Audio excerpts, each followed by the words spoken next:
Salam əleykum əziz bağbanlar, hər birinizi Quba bağlarından salamlayırıq. Bugün Mahmud bəylə ərazilərdə, bağlarda çeşidləri baxırıq, hansı zonada, hansı çeşidlərimiz daha yaxşı effekt göstərib, kalibri nədir və üstünlükləri, mənfi cəhətləri. Söz sizdədir, buyurun. Mən Xaçmaz bağçılıq üzvlərin assalamu əleykum deyirəm. Əleykum salam. Bayramlarını da təbrikləyirəm. Çox sağ olun. İnşallah bugün bu Sivit Soretta haqqında biraz məlumat verək. Sivit Soretta Sivit Valinadan sonra yetişən bir çeşiddir. Həm də özü çox tozlayıcı bir gilasdır. Tozlayıcı olmasına baxmayaraq kalibrası da, yəni belə çək, kalibrası da gözəldir, məhsuldarlığı da gözəldir. 8 iyundur bugün. Bəli. Bu üçüncü yarpaqdır bunlar. Üçüncü yarpaqdır. Üçüncü idi. Bəli. Kalibrası da normaldır. Bir belə çəksin.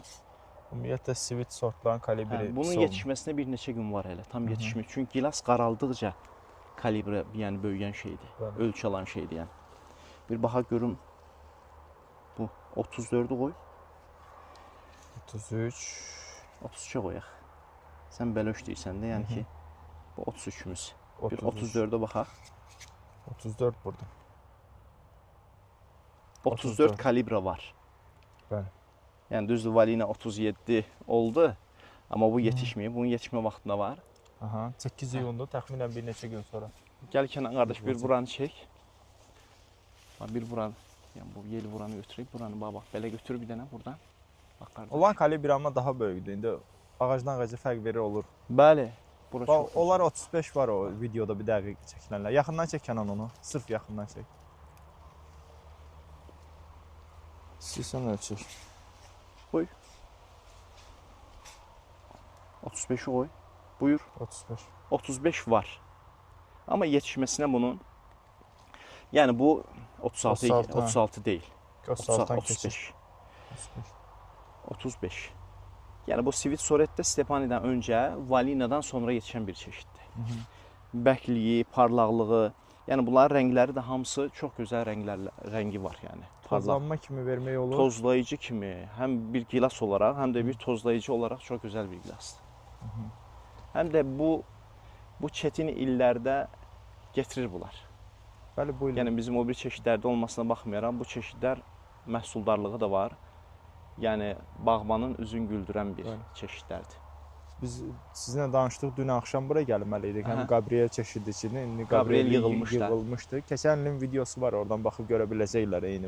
Yəni Lorenz'də həmən bir gilasdır görünüş olaraq, amma Lorenz'dən sonra yetişən bir gilasdır. Normaldır. Amma yığılmış, çünki yağışlarla əlaqədar tez yığılır, vaxtından tez yığılır. Bəli.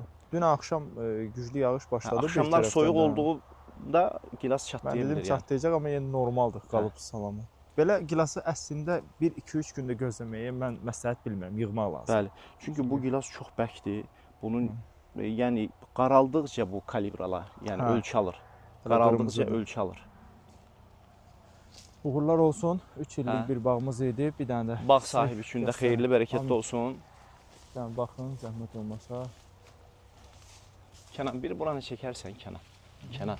Bax bura var. Oranı da göstər. Bir saniyə. Bax burada bax. Bura bax nə 1 metrədən əkilib burada. Bax, nə gözəldir. Hə. Yaxşılı qardaş. Necə? 1 metrədən əkilib. Hə, bunlar 1 metr. Düzdür, biraz sıx düşənlər var, amma normal. O 80-dan düşüb. Mənə gəlir, yox 1 də deyil, bura 80 santıdır. Çünki bu sıxdır məsəl üçün. Bunlar hamısı sıxdır. 80 santimlə üst-üstə hesablayanda ara məsafəsini 80 santim qoyublar burada. Belə də ki, çox içə girməyə qoymayıblar. Bir vuran götür bax. Normaldır.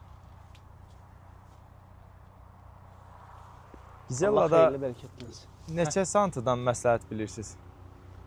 Əkim sxemini. Yəni bugün ideal normaldır yəni. 4-ün 1-ə əkilməsi normaldır. 4-ün 1-ə. Hə. Yəni az budaq saxlayıb gözəl kalibr almaq. Çox buraxmamaq meyvəyə. Kalibr almaq. Bəli. Uğurlar olsun inşallah. Amin. Gələn söhbətlərdə görüşəlim. Bir buranı götürərsən. Kənan.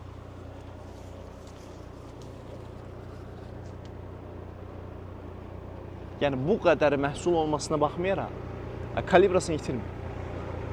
Yəni nə qədər sıx məhsul versə də kalibrasını itirmir.